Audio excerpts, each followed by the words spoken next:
presentación de la revista. Dan cuenta del índice ovárico los discursos con recaídas reiteradas en repeticiones, copias y plagios. ¿Será posible apostar a la singularidad y no a la copia? ¿Cuál es la incidencia activa de los ideales ováricos? ¿Hemos hecho lo suficiente para que el ovarismo llegue a su fin? En referencia a las mujeres, estas últimas mucho le deben al psicoanálisis, por haber puesto en el centro de sus elaboraciones, desde Freud hasta la actualidad, una pregunta sostenida sobre la femineidad y las femineidades.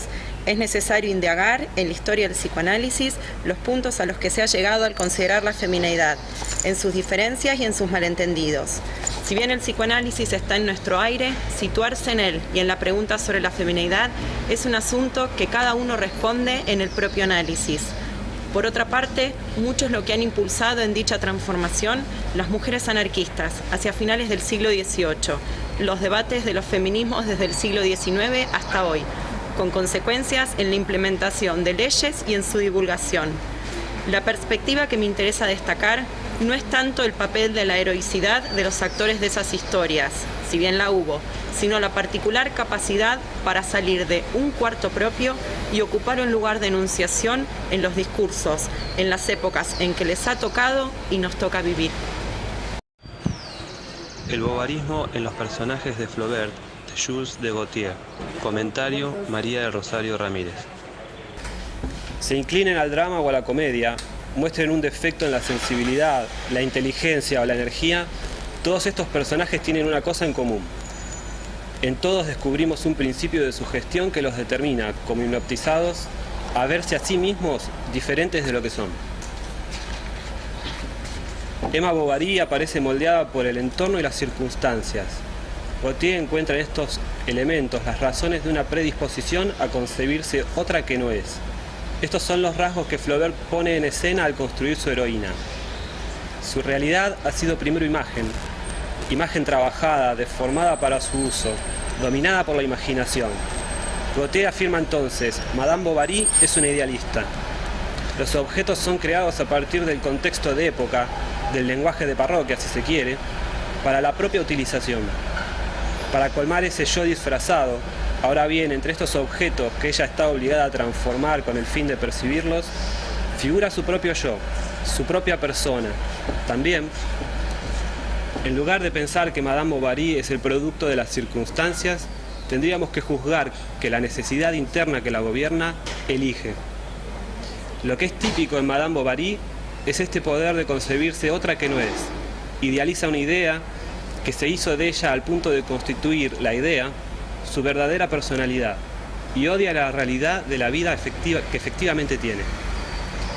Flaubert constató en el hombre un bovarismo implacable que hace del error y de la mentira la ley de su naturaleza, un mal de la imaginación y del pensamiento que lo obliga a ignorar cualquier realidad para sucumbir a la fascinación de lo irreal. Es esta misma fuerza mentirosa y fatal la que desorbita a los individuos y que ahora manifiesta su poder sobre toda la especie, obligando a la humanidad a concebirse otra que no es, hecha por otros destinos, por otro saber. El nuevo derecho civil de la Argentina avanza con perspectiva de género, de Verónica Knaps.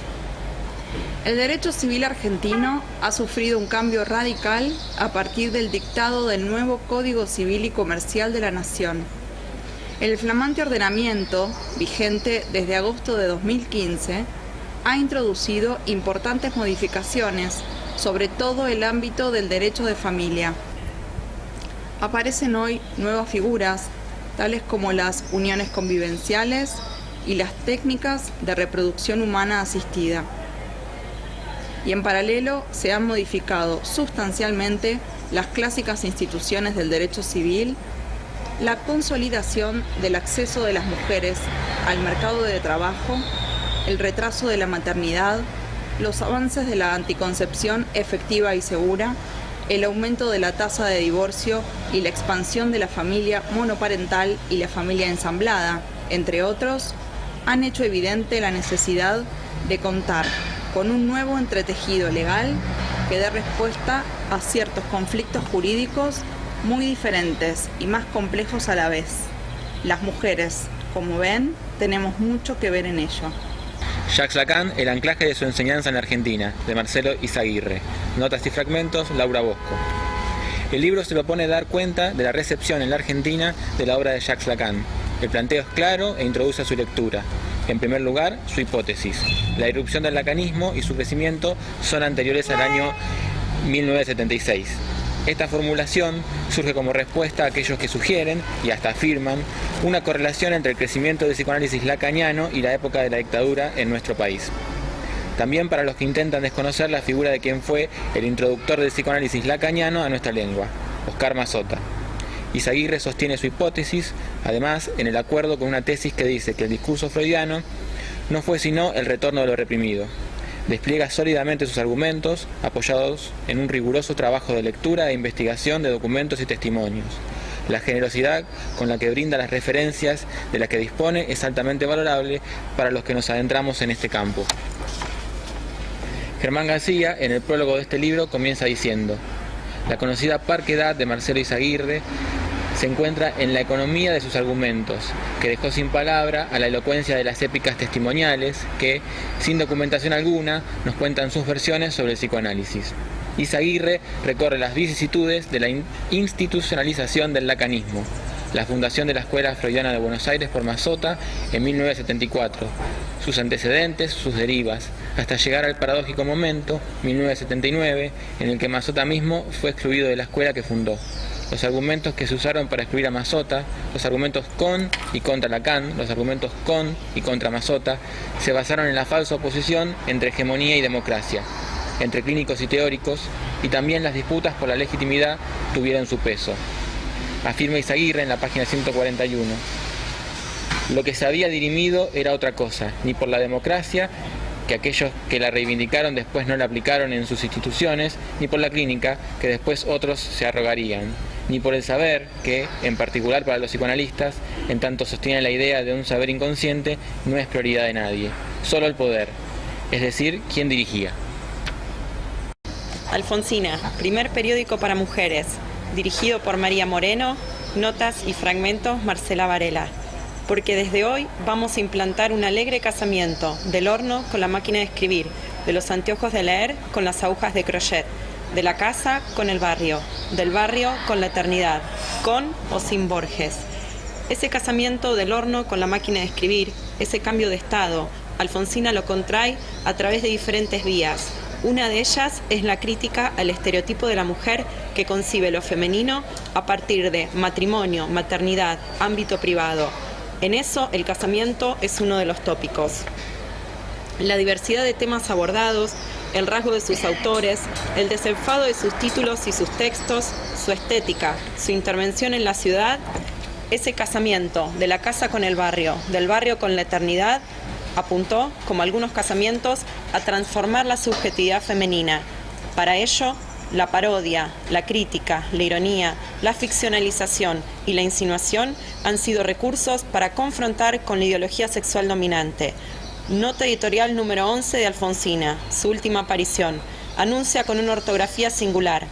Para que aclare hay que dessencillar. Para que aclare precisamente hace falta dessencillar, es decir, volver menos sencillo eso que parece caer de su peso. Lo personal es político, decimos las feministas, y lo político del feminismo no quiere escucharse, porque se dice que es personal. Pero si lo personal es político, ¿cómo no pensar que lo político nos atañe a cada una personalmente? Oscar Mazota y el psicoanálisis castellano, de Germán García. Notas y fragmentos, Sebastián Bartel. Mientras en nuestro país la actualidad olvidaba a Mazota, Germán García publicaba un libro en España llamado Oscar Mazota y el psicoanálisis del castellano. Pensar la figura de Oscar Mazota en relación al psicoanálisis es pensar la complejidad de la historia del psicoanálisis. Al respecto, Germán García realiza un recorrido que permite enmarcar el peso de la presencia de Oscar Mazota desde una perspectiva que contempla los inicios mismos del psicoanálisis en castellano, contorneando las implicancias políticas y las implicancias institucionales que dejó. De este modo circunscribe el nombre de Oscar Mazota en un entorno que lleva a considerar un antes, un durante y un después de su transmisión. Mazzotta prosigue la lectura de Freud y Lacan, transmitiendo sus resultados mediante la enseñanza y las publicaciones de trabajos propios y de otros autores, originando el retorno de Freud, lo que alguna vez llamó aire de revival freudiano, mediante la estrategia de pequeños grupos de estudio que funcionaban en los intersticios fuera de la APA y de la universidad. En este sentido, Mazzotta es el responsable de introducir una nueva peste, la del psicoanálisis francés, y no solo en Argentina, sino también en España. Estas son solo algunas líneas frente a la riqueza del trabajo, la reflexión y la investigación que podemos leer en Oscar Mazzotta y el psicoanálisis castellano. Para abordarlo se hace necesario habitar plenamente en su lectura. Es una invitación a transitarlo detenidamente a través de sus páginas. Si hoy podemos orientarnos acerca del modo en que se inscribió el inicio del psicoanálisis lacaniano en Argentina, es gracias a las coordenadas que trazó Germán García. Si Mazzotta sembró con su estilo la peste, García aportó el método y la lectura para que ni Mazzotta ni su transmisión quedaran reprimidas. Es la pluma de quien, al registrar ese nombre, acuñó una marca imborrable. Letter from Mr. Hobbes to Mr. Brooke. Cartas del señor Hobbes al señor Brooke. Traducción Luciano Ducatelli. Educarse en la cultura, interpretar la letra, traducirla, ubicar el contexto, los propósitos y un gran interrogante. Me propongo transcribir el modo de abordar lo aún sin nombre en un relato perteneciente a un recorte histórico y cultural. De la anorexia aún sin nombre. Condado de Derbyshire, Inglaterra, 1668. Casi 2 siglos antes del nacimiento de Sigmund Freud, la actividad científica comienza a ser un elemento primordial del pensamiento europeo. Sin embargo, el fermento religioso, producto de la ya finalizada mancomunidad, aún se respira en el fervor de los panfletos que circulan para dar conocimiento de la maravilla de todas las maravillas. La obra de Dios, el milagro, se manifiesta en el cuerpo de Martha Taylor. La joven de 18 años sobrevive meses sin comer. La ciencia, el pensamiento y la política entonces la visitan. El examen ocular, la razón prevaleciente, límites, fraude o milagro. El fenómeno circula por correspondencia. Manuel Puig y el psicoanálisis. Germán García. Intransferible. En más de una declaración en respuesta a quienes lo suponían un etnógrafo dedicado a recolectar maneras de hablar y temáticas populares, Manuel Puig subrayó lo intransferible de su literatura, la particularidad de su posición narrativa. Difícil asunto, ya que el autor ha jugado a borrar el sujeto de la enunciación en la cadena de enunciados cristalizados. Fue esto lo que llevó a la crítica a proclamar que era un autor quiche, luego camp y por último paródico. Incluso que era estas 3 cosas a la vez y también un crítico, al igual que Gardel, con su voz oblicua en relación a los temas que cantaba, llegó a decir una desaforada admiradora de Derrida. En la alienación de la llegada al cine, las canciones, el folletín y la novela sentimental. En definitiva, los comentaristas dicen que Manuel Puig hace eso, aunque sea evidente que alguien que escribe ficción desea antes que nada agradar, o los efectos equivalentes que susciten el éxito de su propuesta. Por diversos que sean los estados de ánimo por los que pasa aquel que escribe un libro, el producto muestra ciertos modos de articulación y también un resto que se desplaza. El sujeto, decía Lacan, es puntual y esfumado a la vez. Es por eso que no se trata de comenzar por el sujeto, sino de entender lo intransferible en tanto objeto. Si Manuel Puig, el autor, deja paso a un sujeto borrado en un lenguaje cristalizado y presentado como masculino o femenino, es porque se trata de objeto y de género, no de sujeto y objeto. El género es a la vez contraído por una acumulación de rasgos típicos. No se trata, como se ha dicho, del mito y del bricolor en esta operación. ¿Por qué haría eso un autor? Manuel Puig decía que su literatura era lo de menos y que lo fundamental era su realización como mujer. Ser artista era ser una artista, ni activa ni pasiva.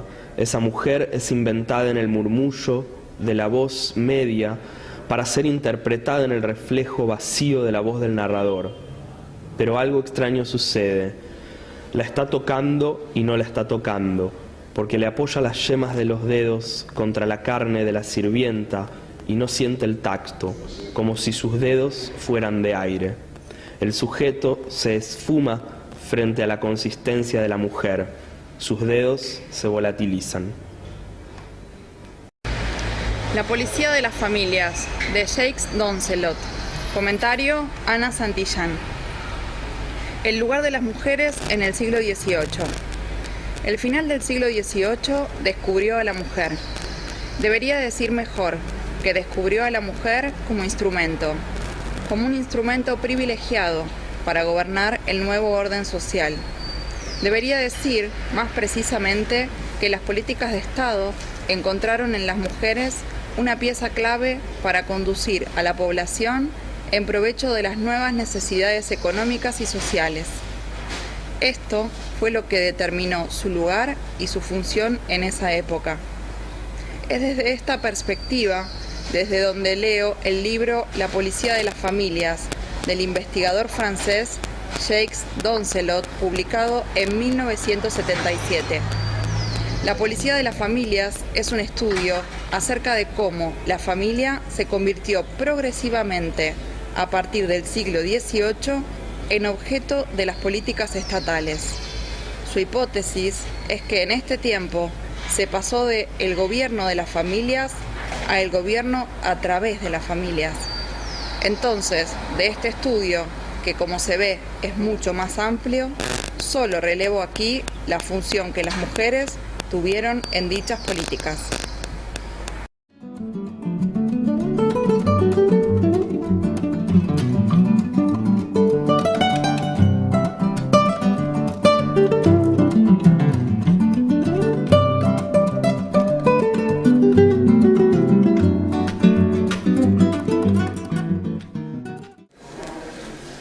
Amor y anarquismo, experiencias pioneras que pensaron y ejercieron la libertad sexual, de Laura Fernández Cordero. Comentarios y notas, Gabriel Levy. Paradojas y contradicciones. La historia de los debates, las reivindicaciones, la emancipación de las mujeres, tanto en el plano social como en el sexual, datan en Argentina de fines del siglo XIX. Anclada como una tendencia dentro del movimiento anarquista, lo que se denominó el feminismo anarquista, anticipó cuestiones y argumentaciones actuales relativas a la lucha y a las transformaciones de las mujeres en nuestro país. ¿Cómo considerar el hecho de que la historia de la reivindicación de las mujeres en Argentina comenzó a desarrollarse en el corazón del movimiento anarquista? ¿Acaso no se trata, en lo relativo a las mujeres, de un hecho preponderantemente político? Este libro está precedido por una cita de Roland Barthes, de El placer del texto. La escritura es esto, la ciencia de los goces del lenguaje, su Kama Sutra. De esta ciencia no hay más que un tratado, la escritura misma.